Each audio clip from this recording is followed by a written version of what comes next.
Boa tarde, primeiro ano do governador. Hoje nós vamos estudar sobre a tabela periódica, que está no capítulo 5 do livro de vocês. A tabela periódica eu gosto de dividir em 3 etapas. A primeira parte histórica, que fala da contribuição de vários cientistas para estruturar a tabela periódica como temos hoje, nesse modelo.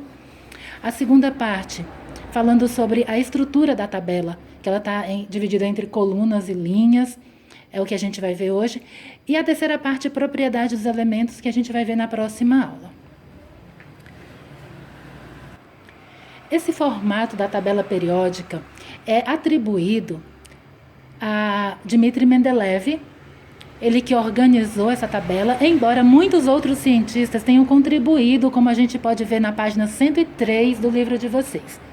Uma contribuição importante, citada na página 103, é a de Dobenheim, que ele fala da média da massa. Ele tem aí o exemplo no livro, que ele pegou a massa do lítio e do potássio, somou e dividiu por 2. Então, esse resultado, que é a média, é a massa do sódio.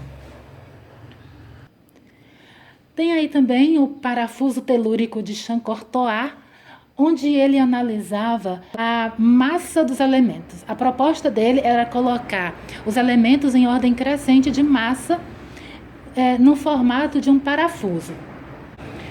Uma outra contribuição importante foi a de Newland. Ele estudava as propriedades dos elementos químicos e ele sugeriu também organizar esses elementos em ordem crescente de massa, sugerindo uma semelhança com as notas musicais. Dó, ré, mi, fá, sol, lá, si, dó, ré, mi, fá, sol, lá, si, dó. E a cada oitava, o período se repetia. O que é período? Eu coloquei aqui os dias da semana para representar o período de semana, período dos dias da semana. Domingo, segunda, terça, quarta, quinta, sexta, sábado, encerra e recomeça um novo período. Assim é a tabela periódica. Encerra o período, recomeça, sendo que os elementos eles se encaixam dentro das famílias com umas características semelhantes. As características, as propriedades dos elementos dentro da família são semelhantes. E o mérito é dado a Mendeleev porque ele percebeu essa periodicidade, tanto que, em relação ao elemento galho e germânio, na época que ele percebeu, esses elementos não haviam sido descobertos, e ele deu características precisas sobre esses elementos. Ele falou as características de ponto de fusão, de ponto de ebulição, baseado nessa periodicidade. Ele sabia que o elemento era semelhante aos da família. Nessa época, não havia sido descoberto ainda todos esses elementos. Mais ou menos 50 a 60 elementos eram conhecidos na época. Então vamos conhecer um pouco a estrutura da tabela.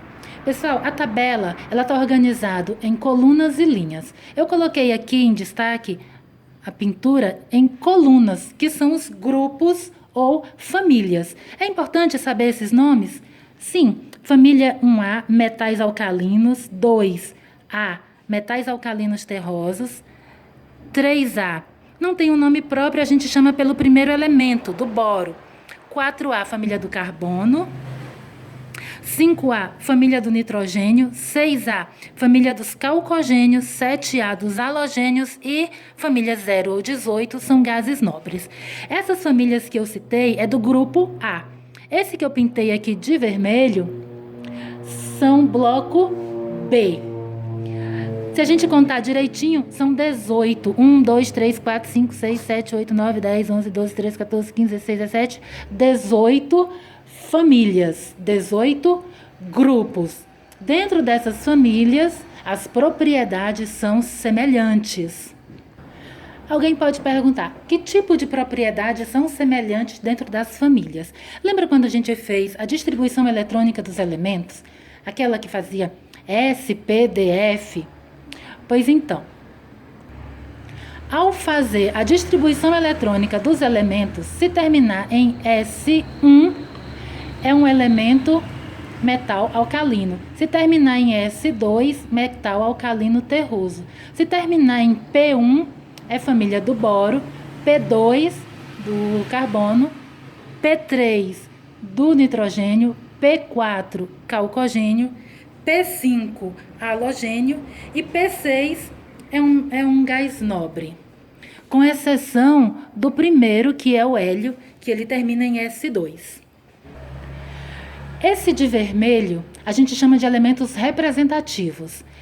Esse eu chamo de elementos de transição externa e esse aqui do bloco F de transição interna. Então, esse SPDF, aqui é o S, o bloco S, P, D e F. Falamos das famílias, agora vamos falar das linhas ou períodos. Os elementos, só 2 elementos no primeiro período, o hidrogênio e o hélio. No segundo período, eu tenho o lítio, o berílio, boro, carbono, nitrogênio, oxigênio, flúor e neônio. Terceiro período, camada M. Quarto período, pintado de vermelho. Quinto período, sexto e sétimo período. Observa que eu coloquei aqui de verde, porque ele se encaixa justamente aqui, ó, na terceira família, formando a tabela periódica longa que a gente visualiza no livro de vocês na página 103. Porque essa série F, SPDF, a série F, eles se encaixam aqui, que são a série dos lantanídeos de verde, actinídeos de azul. Eles se encaixam aqui no sexto e sétimo período. Observaram KLMNOPQ? Lembra quando a gente estudou a distribuição dos elétrons, distribuição eletrônica, que a gente mostrou o modelo do átomo tendo o núcleo e várias camadas de níveis de energia. Lembra o nome dessas camadas?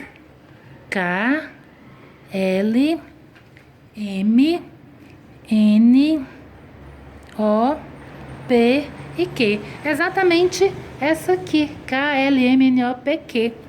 Significa dizer que o elemento que está no primeiro período, ele tem um núcleo e só uma camada. Quem está aqui no segundo período tem um núcleo e 2 camadas. Quem está aqui no terceiro período? Esses que estão pintados de amarelo. Tem um núcleo e 1, 2, 3 camadas. Ou seja, os elementos que estão posicionados na parte inferior da tabela, eles são maiores, eles têm mais camadas. Quem está na parte superior, os elementos são menores, têm menos camadas. Lembrando que a tabela periódica ela está organizada em ordem crescente de número atômico. Ou seja, o hidrogênio é número atômico 1, hélio número atômico 2, lítio número atômico 3, berílio número atômico 4 e assim por diante. Pessoal, no próximo encontro, a gente vai estudar essas propriedades da matéria. Quem é metal, quem é ametal, ponto de fusão, ponto de ebulição. Por hoje a gente para por aqui. Faça o exercício da página 107.